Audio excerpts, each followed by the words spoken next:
Di sini ada beberapa komponen ya. Yang penting untuk wiring diagram EVI. Satu, baterai. Yang kedua, fuse line main utama. Ini yang ketiga ada AM, kode untuk fuse kunci kontak.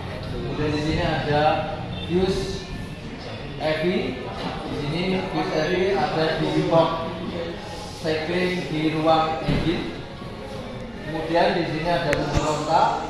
Yang berikutnya adalah fuse pengapian EG, itu ada di ruang cabin.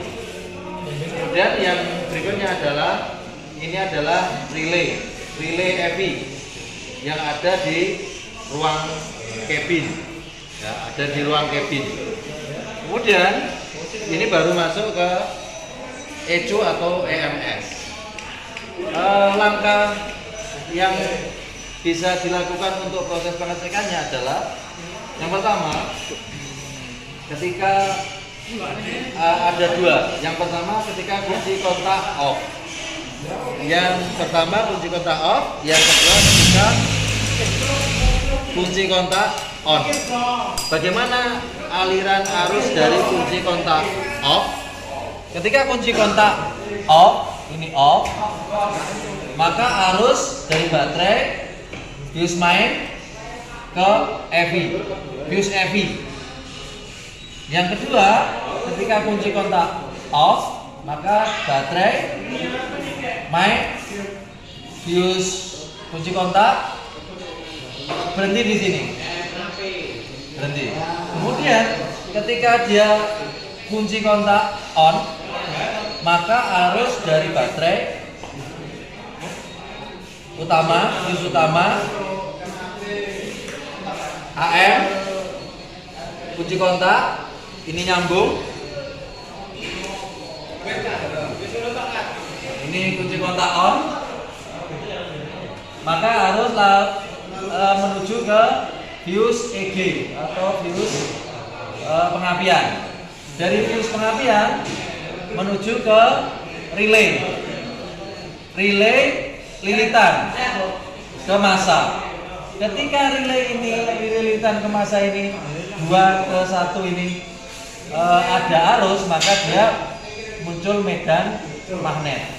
Ketika muncul medan magnet, maka saklar ini akan terhubung. Dalam artian di sini ada bunyi klik. Jadi ketika arus lilitan dialiri arus listrik, maka dia menyebabkan medan magnet dan saklar ini akan terhubung. Ketika terhubung, maka arusnya dari mana?